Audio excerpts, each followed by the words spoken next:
TBS를 해도 끝이 없는 4대강 사업 얘기를 좀 해보겠습니다. 어제 문재인 대통령이 4대강 사업에 대한 감사를 지시했죠. 그러자 이명박 전 대통령 측에선 즉각 입장을 내놨습니다. 박근혜 정부에서 벌써 3번이나 감사를 했는데 또다시 정치적 시비거리를 만들지 말아라. 그러고 보면 정말 3번이나 감사를 했고요. 담합한 건설사들은 처벌도 받았고요. 또 행정소송도 벌여가지고 절차에 있어서는 법적인 하자가 없다는 판결도 내려졌는데 굳이 감사를 또 해야 하는가?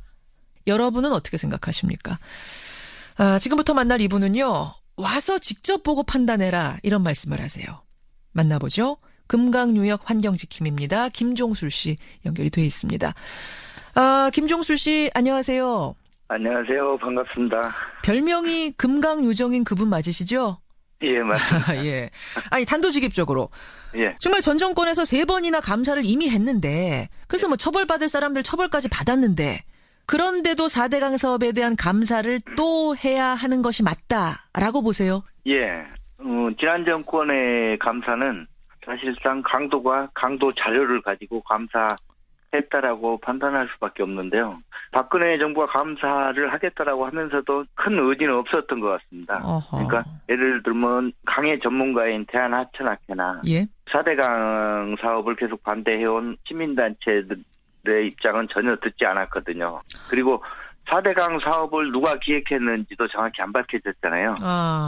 그리고 뭐 예비 타당성 조사도 회피됐고 환경영향 평가서 작성들도 뭐 6개월 만에 끝난 이유. 예. 그리고 녹조 발생이 예견됐는데 정부가 문제 없다고 결론을 내렸던 부분들. 그 정부 부처에 어느 누가 이렇게 참여했고 무슨 문제가 있었는지 그 정부 부처에 참여했던 관련자들 예. 아무도 처벌받지 않았죠. 아무도 처벌받지 않. 22조 원이나 들어갔고 뭐 돈도 돈이지만 환경을 이 지경으로 만든 사람들은 누군지 그 무책임하게 이렇게 만든 사람은 누군지에 대해서도 감사할 필요가 있다라고 보시는 거예요. 그러니까 4대강 사업이 어떻게 시작됐고 예. 무슨 이유로 시작됐는지 더욱더 철저한 감사. 알겠습니다. 건설사의 담합 이 정도 처벌로 넘어갈 문제가 아니다. 이런 말씀을 하시는 거. 이렇게까지 화가 나신 이유는 아마 우리 김종술 선생님은 현장에서 강의 사계절 변화를 다 목격하고 계신 분이기 때문에 그렇겠죠? 네, 제가 1년에 한 300일 정도 강에 사는데요. 처음에는 강이 막아지고 물고기 떼죽음이 발생했어요. 예. 2012년도에 13년도부터 녹조가 발생하기 시작했는데 그 녹조가 발생되고 나서 남조류, 이 독성물질들이 많이 나오고 있습니다. 근데 여기에 대한 조사는 전혀 해주지 않고 있어요, 정부에서는. 그냥 단순하게 물이 2급수다. 이런 식으로 그냥 얼버무려버리는 거죠. 아니, 잠깐만요. 난조류라는 독성 물질이 발생이 되는데 검사를 안 해준다는 게 무슨 말이에요? 남조류 수치가 있습니다. 남조류 안에 들어있는 게 독성물질인데요. 마이크로시스틴이라는 독성물질이 있습니다. 예. 근데 정부에서는 이 남조류 수치가 많이 발생이 돼도 먹는 물 아무 문제 없다.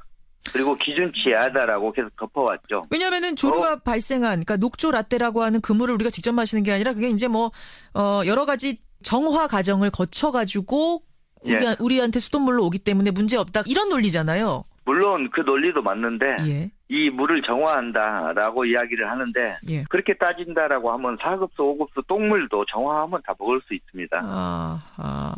그리고 이 남조류는 독성물질입니다. 독성물질. 15년도에 일본에 있는 조류학자가 여기 우리나라 4대강을 다녀가셨는데 거기에서 남조류 수치를 조사했는데 먹는 물 기준 350배 이렇게 초과된 걸로 나왔습니다.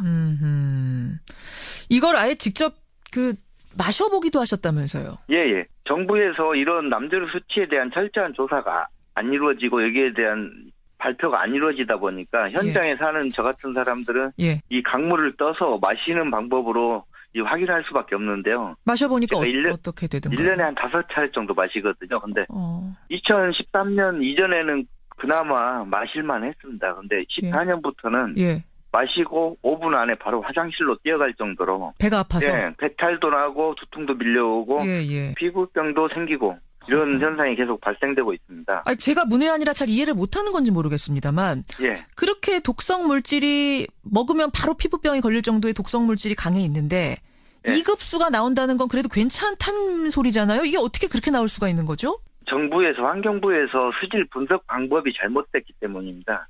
지금 물을 떠서 하는 분석 방법을 쓰고 있는데요. 예. 저한테 돈을 준다면 저는 1급수도 만들어드릴 수 있습니다. 아하. 지금 물은 상층, 중층, 하층, 바닥층까지 떠서 똑같이 분석 방법을 해야 되는데요. 예. 지금 4대강에서는 위의 물, 예. 상층부의 물만 분석하기 때문에 등급이 높게 나오는 편입니다. 그렇군요. 그래서 선생님이 떠서 직접 몸으로 시험하시는 건, 몸으로 테스트하시는 거는 그 밑에 물까지 다 떠서 드신단 말씀이세요. 그렇죠. 그렇게 해야 환경에 대한 정확한 평가가 된다. 예. 제가 얼마 전에 예. 미국을 다녀왔는데요. 예.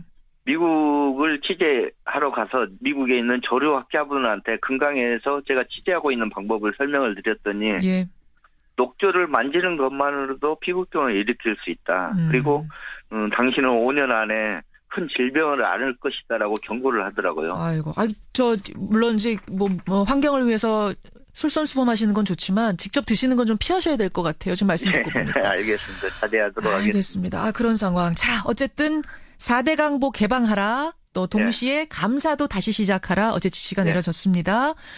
네. 그동안 현장에서 몇 년간을 활동하셨던 분으로서 뭐랄까요. 이제 다시 감사를 시작하는 그분들께 조언하실 부분이 있다면? 4대강 보호 개방이나 이번 정책 감사 아주 잘된 일이고 반갑게 생각합니다. 예. 하지만 좀 더 아쉬운 점이 있다면 현장에 있는 전문가, 환경단체, 시민들의 목소리를 좀 더 귀를 기울여서 현장의 목소리에 그러니까 더 귀 기울여서 금강의 예를 보면은요. 금강에 3개의 보가 있습니다. 3개의 보 중에 가장 좋은 방법이 3개를 한꺼번에 여는 겁니다. 만약에 그게 힘들다라고 한다면은 다음 대안으로는 제일 상류나 제일 하류에 있는 보호를 여는 게 맞습니다. 근데 이번 발표를 보면은 중간 지점에 있는 공주보의 수문을 여는데 이거는 강의 현장을 좀 모르고 내린 판단이 아닌가 하는 생각도 해봅니다. 알겠습니다. 방향은 맞지만 현장의 목소리를 더 적극적으로 귀담아서 제대로 된 감사 이루어지게 해달라 이 말씀 전하면서 저도 인사 나눠야겠네요. 오늘 고맙습니다. 예, 고맙습니다. AS 뉴스 4대 강을 현장에서 지켜봐온 분이세요. 환경지킴이 김종술 씨였습니다.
AS를 해도 끝이 없는 4대강 사업 얘기를 좀 해보겠습니다.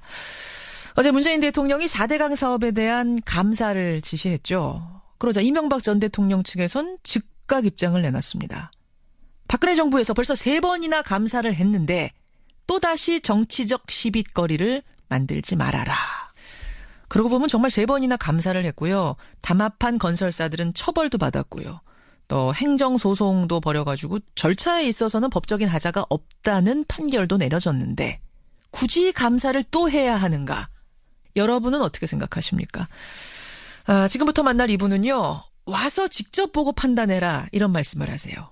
만나보죠. 금강유역 환경지킴입니다. 김종술 씨 연결이 돼 있습니다.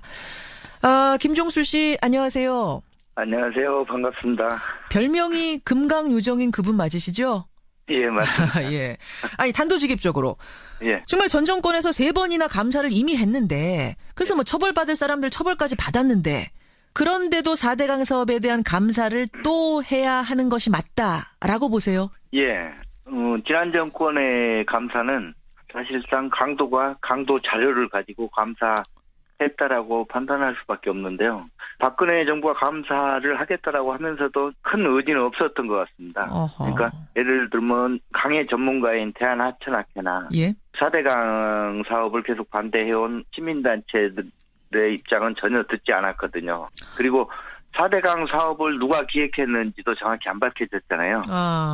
그리고 뭐 예비 타당성 조사도 회피됐고 환경영향 평가서 작성들도 뭐 6개월 만에 끝난 이유. 예. 그리고 녹조 발생이 예견됐는데 정부가 문제없다고 결론을 내렸던 부분들. 그 정부 부처에 어느 누가 이렇게 참여했고 무슨 문제가 있었는지 그 정부 부처에 참여했던 관련자들 예. 아무도 처벌받지 않았죠. 아무도 처벌받지 않았죠. 22조 원이나 들어갔고 뭐 돈도 돈이지만 환경을 이 지경으로 만든 사람들은 누군지 그 무책임하게 이렇게 만든 사람은 누군지에 대해서도 감사할 필요가 있다라고 보시는 거예요. 그러니까 4대강 사업이 어떻게 시작됐고 무슨 이유로 시작됐는지 더욱더 철저한 감사. 알겠습니다. 건설사의 담합 이 정도 처벌로 넘어갈 문제가 아니다. 이런 말씀을 하시는 거. 이렇게까지 화가 나신 이유는 아마 우리 김종술 선생님은 현장에서 강의 사계절 변화를 다 목격하고 계신 분이기 때문에 그렇겠죠? 네, 제가 1년에 한 300일 정도 강에 사는데요. 처음에는 강이 막아지고 물고기 떼죽음이 발생했어요. 2012년도에 13년도부터 녹조가 발생하기 시작했는데 그 녹조가 발생되고 나서 남조류, 이 독성물질들이 많이 나오고 있습니다. 근데 여기에 대한 조사는 전혀 해주지 않고 있어요, 정부에서는. 그냥 단순하게 물이 2급수다. 이런 식으로 그냥 얼버무려 버리는 거죠. 아니, 잠깐만요. 난조류라는 독성 물질이 발생이 되는데 검사를 안 해준다는 게 무슨 말이에요? 남조류 수치가 있습니다. 남조류 안에 들어있는 게 독성물질인데요. 마이크로시스틴이라는 독성물질이 있습니다. 근데 정부에서는 이 남조류 수치가 많이 발생이 돼도 먹는 물 아무 문제 없다. 그리고 기준치 하다라고 계속 덮어왔죠. 왜냐하면은 조류가 발생한, 그러니까 녹조 라떼라고 하는 그 물을 우리가 직접 마시는 게 아니라 그게 이제 여러 가지 정화 과정을 거쳐가지고 우리한테 수돗물로 오기 때문에 문제 없다. 이런 논리잖아요. 물론 그 논리도 맞는데 이 물을 정화한다라고 이야기를 하는데 그렇게 따진다라고 하면 4급수, 5급수 똥물도 정화하면 다 먹을 수 있습니다.